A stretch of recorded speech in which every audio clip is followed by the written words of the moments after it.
గతంలో భర్తల హత్యలు ఇప్పుడు భార్యల వరుస హత్య ఘటనలు కలకలం రేపుతున్నాయి. తెలంగాణ వ్యాప్తంగా గత 2 రోజుల్లోనే వివిధ కారణాలతోటి చాలామంది చనిపోయారు. మేడ్చల్ జిల్లా బోడుప్పల్ గర్భిణీ హత్య కేసులో పోలీసుల దర్యాప్తు కొనసాగుతోంది.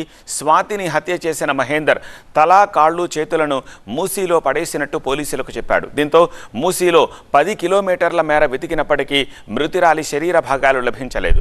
వరద ప్రవాహానికి శరీర భాగాలు కొట్టుకుపోయినట్టుగా అనుమానిస్తున్నారు. మృతురాలి మొండెం ప్రస్తుతం గాంధీ మార్చురీలో ఉంది.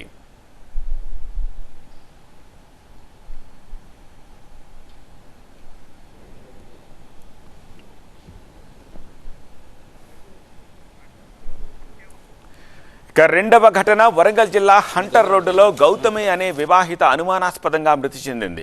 భర్త గణేష్ హత్య చేసినట్టు కుటుంబ సభ్యులు అనుమానిస్తున్నారు.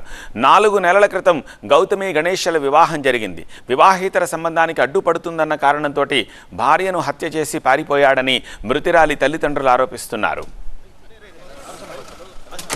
ఇక మూడవ ఇన్సిడెంట్ కొత్తగూడెం జిల్లా అశ్వారావుపేటలో వివాహిత అనుమానాస్పదంగా మృతి చెందింది.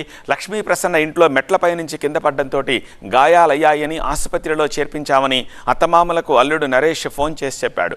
వారు ఆసుపత్రికి వెళ్లి చూడగా అప్పటికే లక్ష్మీ ప్రసన్న మృతి చెందింది.